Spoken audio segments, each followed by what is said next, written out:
United States of South America. What's happening? How does that relate to the United States? What is the future of South America? To find that out, I spoke to Forrest Hilton, historian, author of two very good books on Bolivia and Colombia, here, under the trees, under the shade of a famous liberator. Not Simón Bolívar in South America, but Garibaldi. Okay, Forrest, let's start with UNASUR, the Union of South American Nations. This is being built at least in some corners of South America, as a real first step towards a real union in South America. What's your take on it? Well, I think it reflects the extent to which, as the most recent Council on Foreign Relations position paper puts it, the Monroe Doctrine is indeed obsolete. For the first time, countries throughout the hemisphere are getting together. Dreams of regional integration are as old as independence. They go back to the 1830s, but they have been almost impossible to realize, in part because of the rise of the United States as a world power beginning in the region in 1898. So this really reflects the decline of U.S. imperial reach and U.S. imperial power because there is the real possibility of integration beyond mere rhetoric. And there appears to be the political will on the part of governments in the region to continue to move forward on this. How do you see Uribe in Colombia being part of UNASUR? Because ideologically he's poles apart from Correa, Chavez, or even Lula. That's correct. And if it were up to Uribe himself, he would clearly want to stay away from any type of initiative that brings Latin American countries closer together that does not actually pass through the United States. He is for greater integration with the United States rather than independence, autonomy, or distance from the United States. So in that respect, Colombia really does look like the Israel of South America. And at the same time, the Colombian economy, particularly in its border regions, is dependent on trade with Venezuela.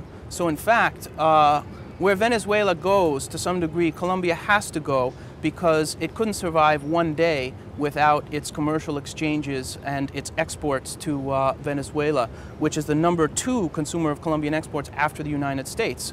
So fortunately, thanks to the material reality of his country, which he tends to ignore in his public statements, he will have to come to terms with these initiatives. How would you explain to a North American audience the concept of an Israel in South America, in this case Colombia? What does that mean? Well, I think the way to think about it is that Israel feels free to violate the sovereignty of neighboring countries, particularly if it's in pursuit of anybody they label a terrorist, in the same way that Uribe feels free to violate Ecuadorian sovereignty in his pursuit of terrorists. And because they are allies of the United States and because they're pursuing bad guys or people that the United States has deemed bad guys, they are allowed to violate the sovereignty of neighboring countries with other impunity. Basically an outpost of the war on terror.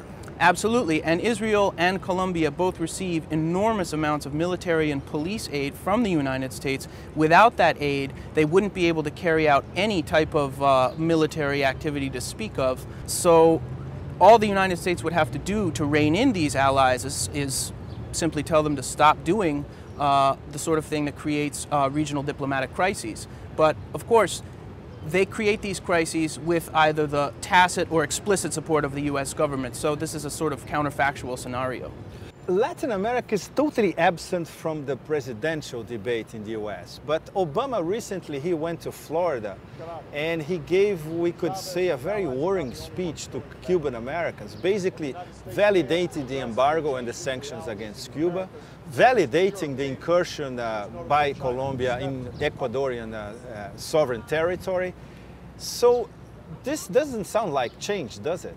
Is Obama basically an extremely conservative politician who basically would not alter the Bush policies towards Latin America? I think if we're talking about Latin America, it's clear that he is a conservative politician. If ever there was a moment to rethink U.S. policy towards Latin America before it's too late, so to speak, it would be now. Now would be the time to introduce something like a revamped version of the good neighbor policy, but instead, when Obama all but explicitly poses the question of who lost Latin America, he answers his question with a series of right-wing positions that are let's say, more conservative than the Council on Foreign Relations, which represents establishment thinking on U.S. foreign policy. So whether it's Venezuela, whether it's Colombia and its violation of its neighbor's sovereignty, or including the integration of South American countries through UNASUR, I think we can expect Obama to continue to uphold very conservative positions. It's clear he knows almost nothing about the region, and he doesn't have anybody close to him who understands the types of changes that have been taking place. He has no advisors who understand South America, at least. Based on his public policy statements, it seems that he does not. There is a group of people, progressives for Obama, who have tried to outline some type of new good neighbor policy for Latin America. So he has supporters who are putting forth what have to be seen as fairly rational policy proposals, given the irrationality of U.S. foreign policy towards Latin America, which has been overwhelmingly militaristic and neoliberal. But Obama doesn't seem to be paying much attention to those supporters, and he seems to be trying to out McCain in a certain way, which is consistent with what we've seen from Democratic politicians going back to Clinton. When the Republicans took over in '94, Clinton pandered to the right. That was his response. And it would seem that Obama is taking his cue from Bill Clinton and simply pandering to the right on issues of relations with Venezuela and Colombia. Venezuela has acted as a peacemaker in the region. And there is now a stronger and stronger push from Brazil, from Ecuador, from all countries in the region to find a negotiated political solution to Colombia's armed conflict. And it's clear that outside neighboring countries will play an important part in any type of negotiated political solution. In fact, Chavez and Correa have been working towards peace, and it has only been the U.S. ally Uribe who aims to spread the conflict wider. But what's really exciting about UNASUR is that there is a collective political will that's shared by governments across the region to rein in Colombia's militaristic ambitions and not allow it to become the Israel of South America. So this is definitely new.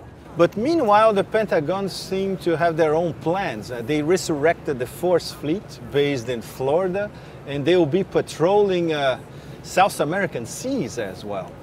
This does not bode well in terms of peace for the nearby future. And it's an element of direct interference in South American affairs. Well, it seems too that under Bush, the Pentagon, in relationship to the executive, well, the Pentagon and the executive together have really been able to maximize their own power. So the Pentagon now is almost, I wouldn't say an independent arm of U.S. foreign policy, but it has a degree of autonomy to act as it wishes in the region with very little consultation with state, for instance. So there's a way in which the Pentagon has its own foreign policy, which will presumably remain consistent no matter who's in power. But it's interesting to note that in this case, we might be able to expect the State Department to stand behind the Pentagon in its initiatives. One would hope, given the situation in the world and the United States right now, that any type of military expansion on the part of the Pentagon in the south of the Western Hemisphere would be militantly opposed by the State Department. But unfortunately, we can't assume that that's going to happen. So that's not changing. That doesn't appear to be changing either.